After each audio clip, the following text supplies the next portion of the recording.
The third batch of UFO Files is finally here, and it might be the strangest release yet. Unlike my videos on the first two drops, this one isn't packed with videos, photos, or NASA transcripts. Instead, it's loaded with hundreds of documents and reports, and buried inside them are some truly bizarre cases. Federal law enforcement officers describing objects that looked like portals, witnesses reporting plasma-like orbs that moved intelligently, declassified Project Blue Book records, CIA and FBI investigations, and documents showing how other countries were aware that the US was lying to the public and had saucers of their own. The reason this release hasn't gotten much attention is probably simple. Most of the information isn't in videos, it's in documents. Thousands of people will watch a UFO video, very few will sit down and read hundreds of pages of government reports. So that's exactly what I did.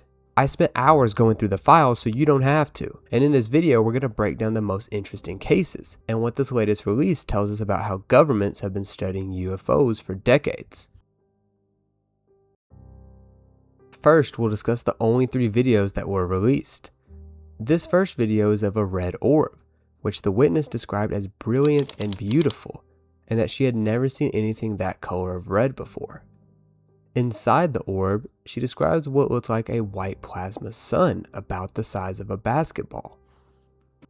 Then a second orb appears and they begin to move as if they were tethered, and then merged into one. The second video is one of orbs in a triangular formation, also looking like plasma. And the third video is 4 minutes long of an orb flying over a pond, also described as looking like plasma. And the weirdest part about all of these videos is they were taken within 25 miles of each other, so they may have been the same orbs, changing in color and size. And go ahead and get used to this description of plasma, because there's a lot of discussion around it in these files.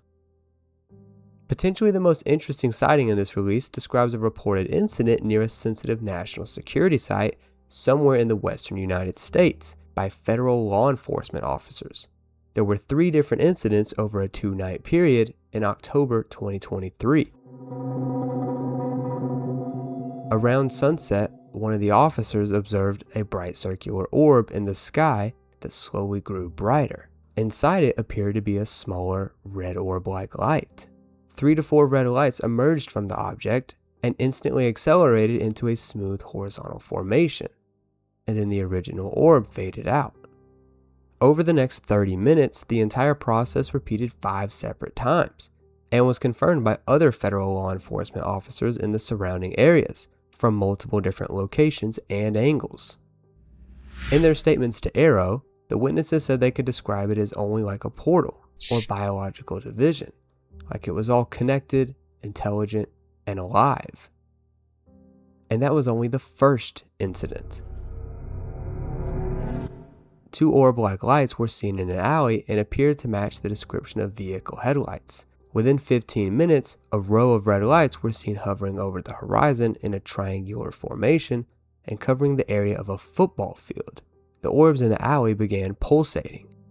Then another pair of orbs appeared and began flashing the same way, and the orbs began to move. But the witnesses said the red lights remained eerily still. They began to drive towards them, but then one set of orbs faded out. The orbs then merged into one bright white and orange orb, and once they gained on it, it shifted away until getting to the base of a mountain range, dimmed, and then faded out. They noticed that while it looked similar to vehicle headlights, it moved smoothly over the rugged terrain. They parked their car and watched until the light came back on and continued to move through the alley. And then, it transformed into a group of orange and purple lights, and into the shape of a box, turned off, and then wasn't seen again.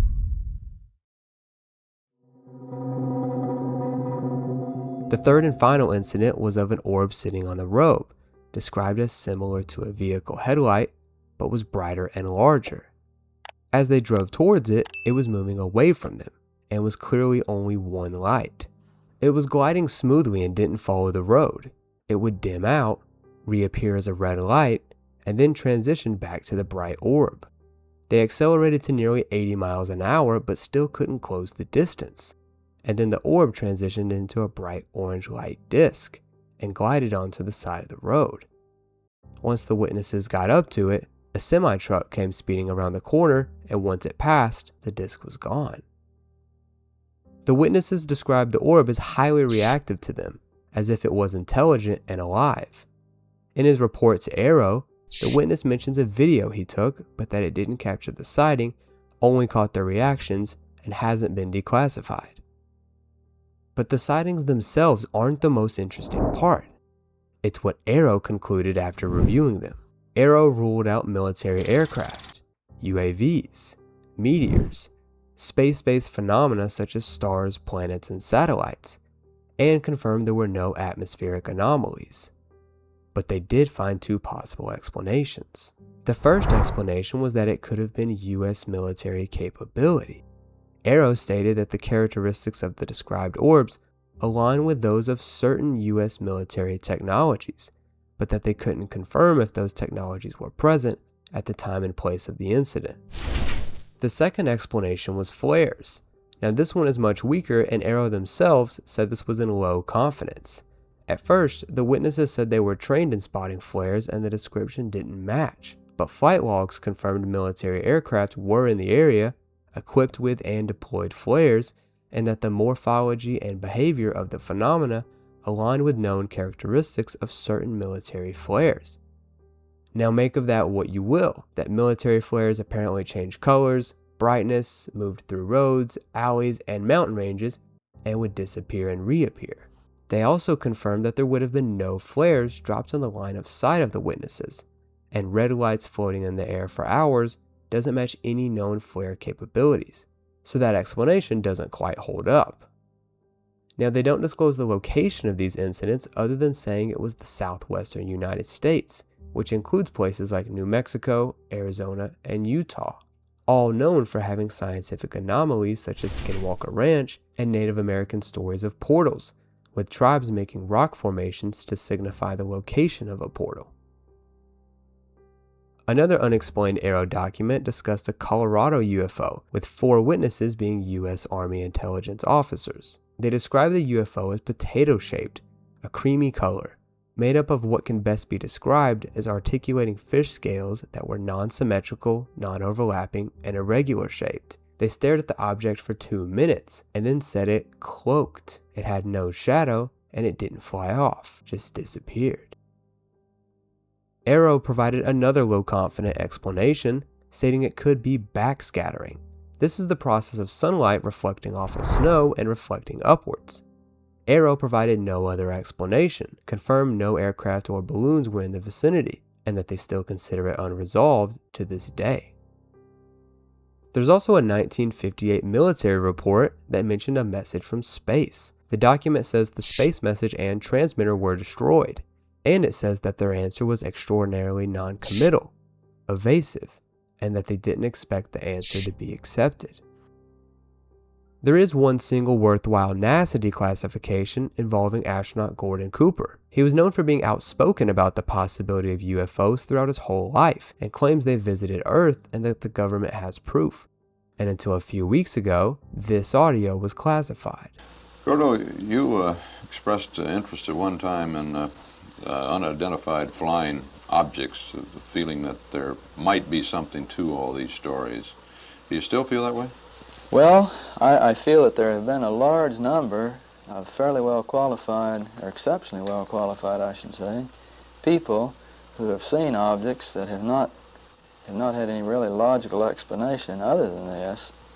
But I think that there are so many possibilities, so many thousands of possibilities of other planets out somewhere in the universe that would have a livable atmosphere, that I would hate to rule out the possibility that maybe there are people or some type of human life on some of these. And if this is the case, then it's not too unfeasible to think that perhaps some of these objects might have been something of this type. Now, this is the exact issue some people are having with these UFO files, that they're releasing things that aren't groundbreaking. It isn't videos or 4K pictures of flying saucers, no alien bodies. But look at it from the perspective of why was this classified in the first place? If the government truly believed UFOs and aliens were not a thing, why would they classify one of their astronauts for simply saying it maybe exists? It's because they want to control the narrative. This batch dropped a bunch of other interesting files. A 55-page report of UFOs observed in Washington state from 1952 to 1960, only a few years after Kenneth Arnold's sighting that coined the term flying saucer. A CIA document of a UFO seen at Herrera Airport that was described as a circular disc with a hole in the middle and beams of light coming from it. A 1949 military report showing they were studying flying saucers. And what do you know? Old reliable Kirtland Air Force Base and Wright-Patterson show up again, referenced as places to get information for a report on UFOs. There were more NASA documents on astronauts seeing white particles, a Navy report on UFOs, hundreds of pages from the Air Force about UFOs, and a CIA document discussing how Britain was seriously investigating UFOs and that perfect flying saucers had been seen. And then, Project Blue Book. An official 312-page Project Blue Book report was declassified, with incredible detailed diagrams and drawings, and the 42-page form that they would have witnesses fill out to capture all of the details of their sighting. So if you haven't picked up on this by now, don't ever accept the idea that the government was ever dismissing UFOs. But there's a bit more history to explain with Project Blue Book. It officially lasted from 1952 to 1969, and two important names associated with Project Blue Book were J. Allen Hynek and Edward Condon. Hynek ran the entire program and was known to be a UFO skeptic and set out to prove UFOs weren't based in reality. But by the end of the program, he himself was a believer and stated, "I have long been aware that the subject of UFOs could not be dismissed as mere nonsense." Edward Condon produced the Condon Report, the most controversial report from the program. The United States Air Force chose Colorado University to run a study on UFOs and be led by their physicist Ed Condon. He was infamous for being a UFO skeptic and once said, "My attitude right now is that there's nothing to it, but I'm not supposed to reach a conclusion for another year." It was rumored that he was specifically chosen because he was obviously outspoken against the UFO phenomena, and even Hynek said Project Blue Book had direct orders to dismiss and debunk all sightings. In my association with Project Blue Book, I know very well that it was not a scientific project. Also, I also know that they never would notify the media when an interesting case came up. Most of the staff involved with the Condon Report ended up resigning for a multitude of reasons. A memo came out outlining a way to deceive the public, Condon's biased attitude, and that most of the investigations into UFO sightings weren't being completely written up with all of the facts of the case. So it wasn't fair and unbiased science, it was an agenda. The Condon Report became the most publicized report from Project Blue Book, despite the fact that the staff involved disagreed with the conclusions, and this controversy led to the closure of the program. And a declassified document in the files showed that Australia reviewed Project Blue Book and the Condon Report.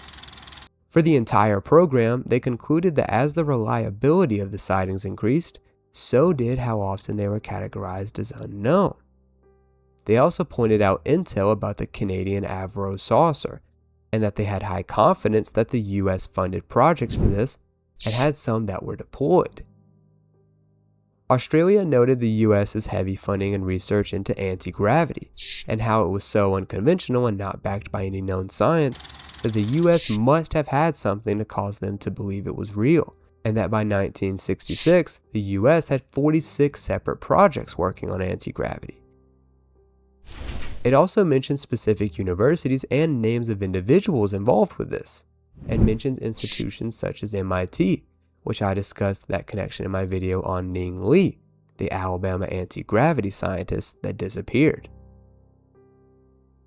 Australia concluded their review by saying that due to the US's deception of the public and how the reports were conducted, they would prefer to act independently of the US to be scientifically sound and intellectually honest.